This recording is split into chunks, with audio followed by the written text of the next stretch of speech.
Minggu pagi di bulan Oktober 2014 saya pingsan di kamar mandi dan dilarikan ke rumah sakit dengan ambulans dan ditandu dari lantai 2 karena saya sama sekali udah nggak bisa jalan.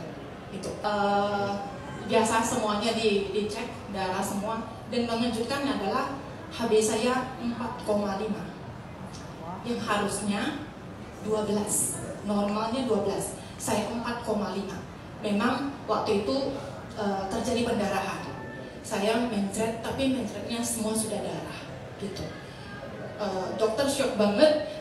Biasanya minggu itu susah sekali dokter, bahkan kita punya dokter keluarga langsung datang waktu itu juga karena shock, kok bisa segitunya gitu loh. Akhirnya transfusi darah, saya transfusi, kemudian berapa jam kemudian tetap masih pendarahan terus-terusan.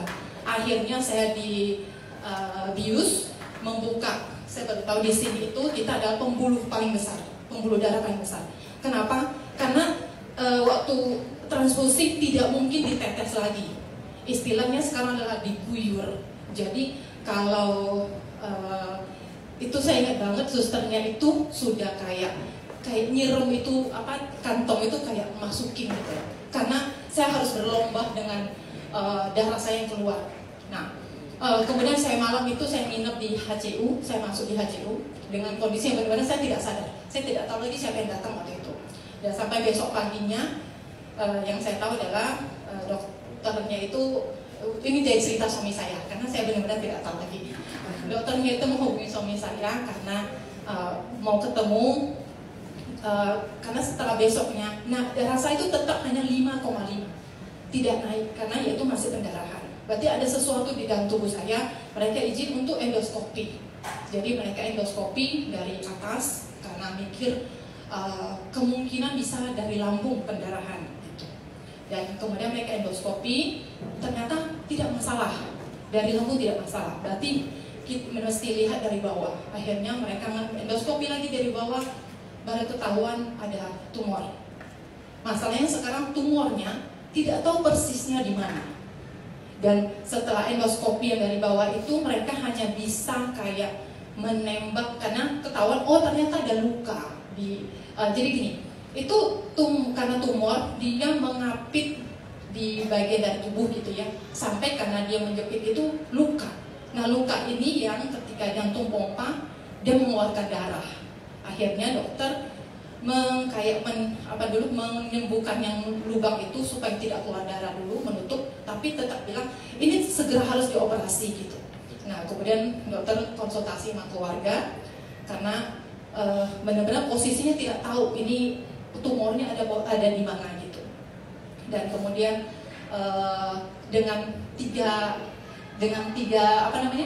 dikasih tahu ini akan misalnya tumbuhnya di dekat pankreas akan begini-begini. Nah itu detailnya suami saya yang paling tahu dah.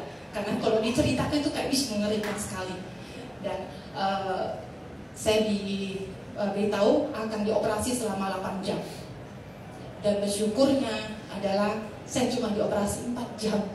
Karena ternyata tumbuhnya di luar usus. Itu benar-benar bersyukur sekali. Karena kalau itu tumbuh dalam usus, artinya ususnya harus dipotong dan disambung lagi. Dan itu PR banget buat si dokter. Ini tumbuhnya di usus halus dan dia cuma ngambil tumornya keluar gitu. Dan dibiopsi. Udah, saya di rumah sakit itu 12 hari.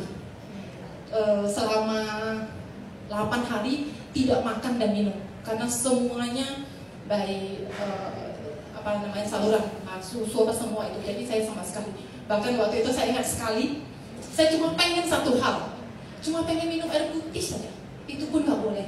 Aduh, itu benar-benar sakit, itu benar-benar tidak enak, benar-benar tidak enak.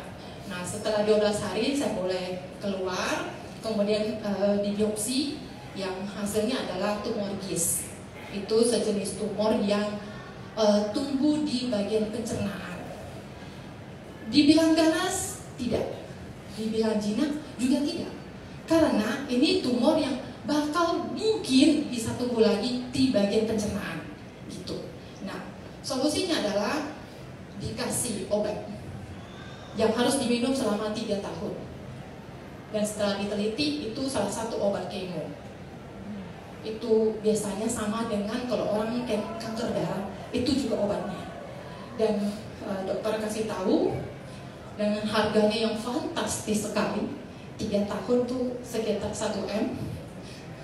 Dan saya masih tidak terima karena harus minum 3 tahun itu loh, karena terima itu.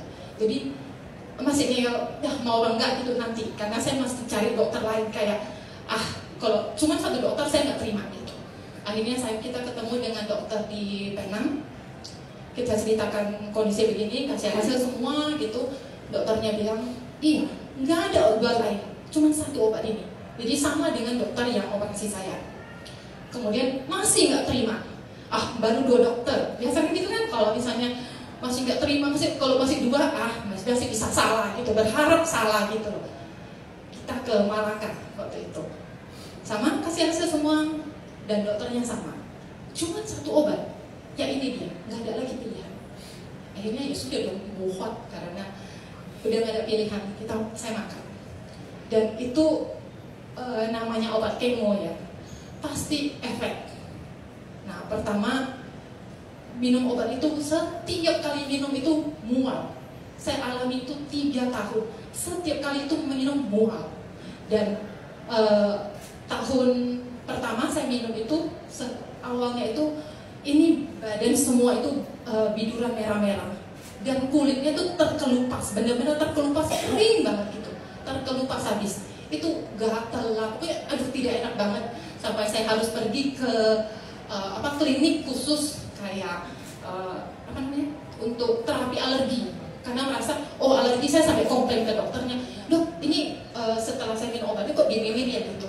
Dan saya nggak tahu ternyata itu adalah sebenarnya efek dari obat itu, efek samping gitu loh. Setelah saya google, ternyata ini efek samping. Nah, dokter dia bilang ini kalau nggak cocok harus ganti obat lagi. Nah, obat lain itu lebih mahal lagi. Jadi perlu garis bawahi Bapak Ibu, sakit itu mahal banget gitu ya.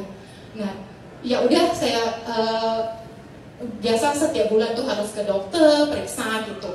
Dan dokter bilang, Ibu kalau bisa cari antioksidan yang tinggi supaya mendukung tubuh Ibu. Nah, saya bilang sama suami saya, dan itulah suami saya mencari, kayaknya lumayan lama mencari suplemen apa yang antioksidannya tinggi. Sampai akhirnya di 2015, bulan berapa itu ya? Kira bulan Agustus. Itu dari sekian yang dia cari, akhirnya dia menetapkan saya mau beli produk ini, karena dia sudah, ini tugasnya dia lah, membaca ininya lah, apanya, fungsinya apa segala. Saya cuma suruh minta makan gitu ya, karena kita sudah bagi tugas kok, ini lo bagian keuangan saya, nah gitu. Jadi ya udah, saya minum waktu itu saya cuma minum apel doang, dan itu benar-benar sangat menolong karena kering saya yang tadinya kering, yang tadinya gatal, itu mulai mereda. Itu benar-benar bagus, sangat menolong sekali. Sampai setelah mungkin setengah tahun setelah saya minum apel stem cell, saya ke dokternya, loh, kulit kamu baik-baik saja? Saya bilang, iya dok, saya baik-baik saja. Dia bingung, waktu itu memang tidak cerita kalau saya minum suplemen. Biasa kan dokter tuh kayak, ini nggak boleh, itu nggak boleh gitu. Saya tidak cerita, cuma dia kaget, kok bisa ini, karena memang mungkin beberapa pasien yang minum obat itu efeknya itu benar-benar akan kering banget gitu. Kok dia lihat saya baik-baik saja gitu. Dan setelah itu saya konsumsi Biomed juga sampai sekarang. Itu Biomed saya tidak pernah berhenti, apel stem cell saya tidak pernah berhenti, karena dokter bilang karena ini tumor yang mungkin bisa balik. Ya amin-amin tidak ya, amin-amin sih tidak. Cuma ya daripada kita jangan memuji diri, jangan tidak, tapi tidak minum apa-apa. Ya udah tahu begitu, ya sudah. Jadi sampai sekarang saya tidak pernah stop namanya Biomed dan juga apel stem cell. Itu kebaikan yang saya terima dari BioGreen yang selalu saya ingin ceritakan bagi Bapak Ibu semuanya, karena saya sudah alami berkat ini, saya sudah alami kebaikan ini. Saya juga berharap yang lainnya juga mengalami kebaikan itu, dan saya tidak akan stop untuk sharing karena saya akan terus menceritakan itu, karena itu yang sudah saya alami dari sudah 8 tahun saya sudah alami itu. Dan saya sangat bersyukur karena saya mengenal produk ini. Dan bagi Bapak Ibu yang mungkin baru pertama join, baru pertama mencoba, percaya, ini saya yang sudah mencoba produk ini selama 9 tahun, selama 8 tahun ini. Terima kasih, itu dari saya.